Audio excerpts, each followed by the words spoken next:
संतानों के भविष्य को सुख से भरने का प्रयत्न करना, यही हर माता पिता का प्रथम कर्तव्य होता है, जिन्हें आप इस संसार में लाए और जिनके कर्मों से ये जगत आपका भी परिचय पाएगा भविष्य में। उनके भविष्य के सुख की योजना करने से अधिक महत्व और हो भी क्या सकता है। किंतु सुख और सुरक्षा, क्या ये मनुष्य के कर्मों से प्राप्त नहीं होते?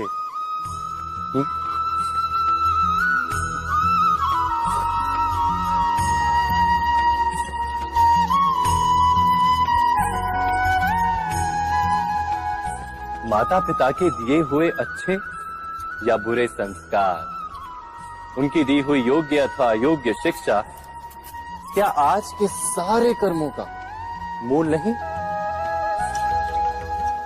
संस्कार और शिक्षा से बनता है मनुष्य का चरित्र, अर्थात माता पिता अपनी संतानों का जैसा चरित्र बनाते हैं, वैसा ही बनता है उनका भविष्य। किंतु फिर भी अधिकतर माता पिता अपनी संतानों का भविष्य सुरक्षित करने की चिंता में उनका चरित्र निर्माण का कार्य भूल ही जाते हैं। वस्तुतः जो माता पिता अपनी संतानों के भविष्य की चिंता करते हैं, उनकी संतानों को कोई लाभ नहीं होता। किंतु जो माता पिता अपने संतानों के भविष्य की नहीं, उनके चरित्र का निर्माण करते हैं, उन संतानों की प्रशस्ति समस्त संसार करता है। स्वयं विचार कीजिए।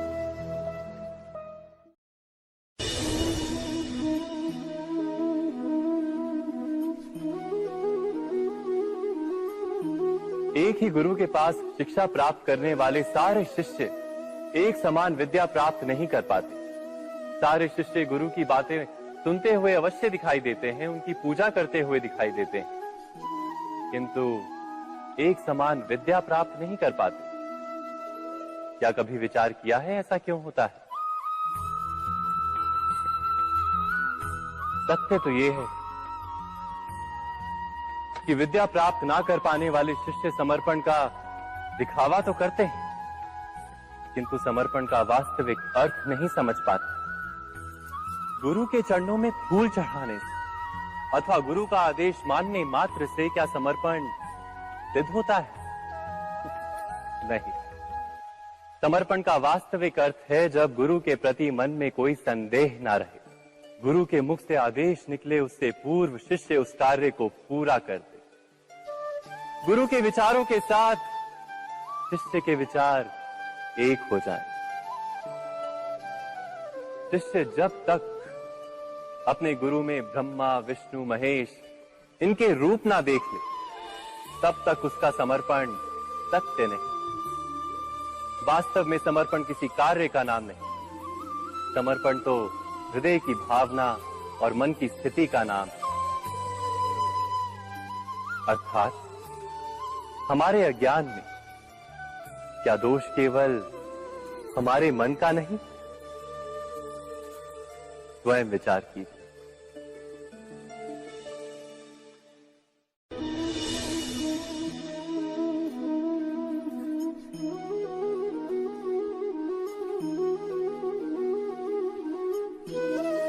ज्ञान प्राप्ति सदा ही समर्पण से होती है, ये हम सब जानते हैं।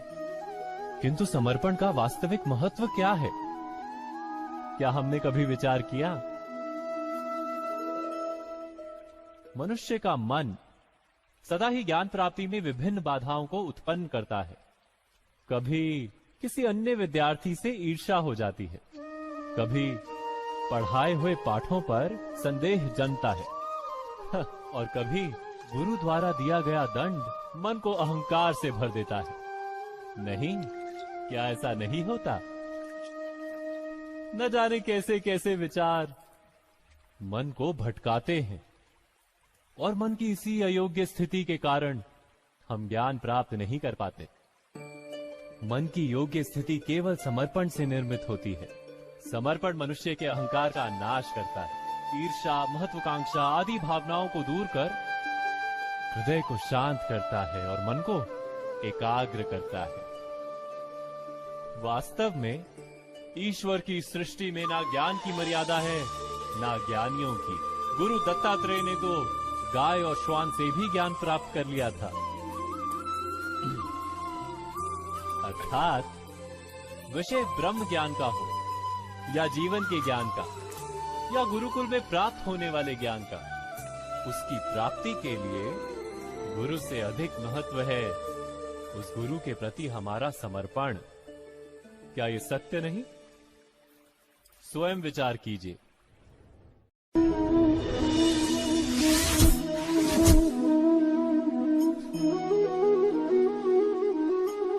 श्रेष्ठता का क्या अर्थ है?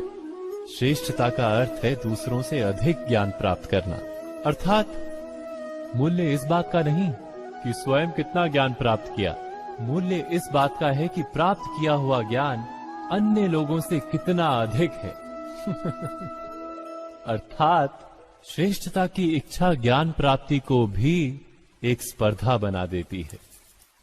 और स्पर्धा में विजय अंतिम कब होती है?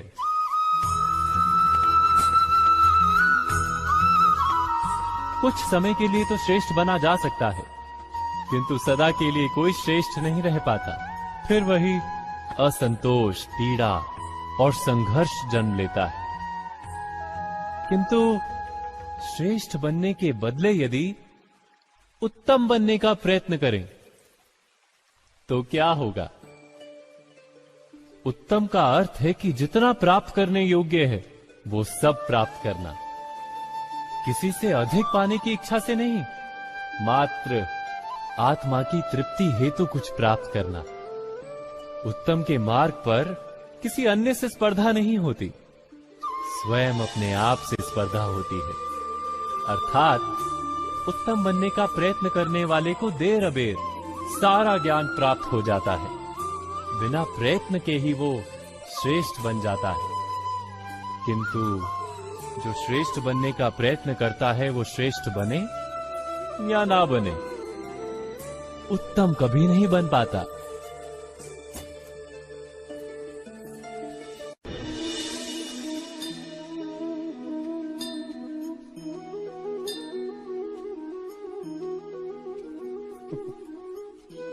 जब जब मनुष्य के सामने कोई विकट स्थिति आती है तो मनुष्य ईश्वर से प्रार्थना करता है, ईश्वर के समक्ष याचना करता है कि वो स्थिति से उभरे।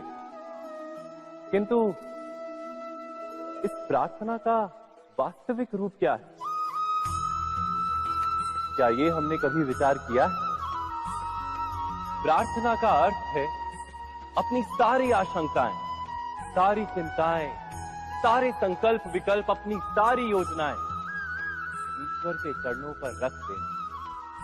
अर्थात अपने कर्म का फल क्या होगा इसकी चिंता ना करके धर्म के अनुरूप कर्म करना, ईश्वर की योजना को अपनी नियति मानना, यही प्रार्थना है ना। किंतु ईश्वर की योजना को समझ पाना क्या संभव है? वो योजना तो हमारे कार्यों के परिणाम के रूप में प्रकट होती है सदा ही, किंतु यदि कोई कर्मों का ही त्याग कर दे, क्या वो प्रार्थना है? वास्तव में कर्म ही जीवन और फल के प्रति मोह ना रखना ही सच्ची प्रार्थना।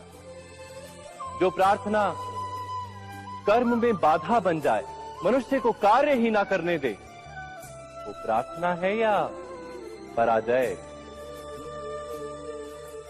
स्वयं विचार कीजिए।